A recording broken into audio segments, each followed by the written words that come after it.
कुबलाए। जी madam. मैं तुम्हें मजीद afford नहीं कर पाऊंगी। क्या मतलब? मेरे पास तो इस घर को चलाने के भी पैसे नहीं।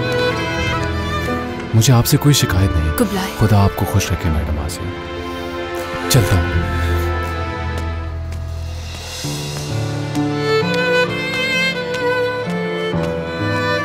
काश तुम साथ रह सकते हर वक्त।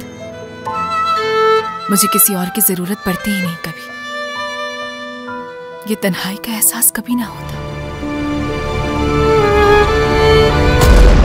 बस हमें हमारा मकसद पूरा करना है डॉक्टर।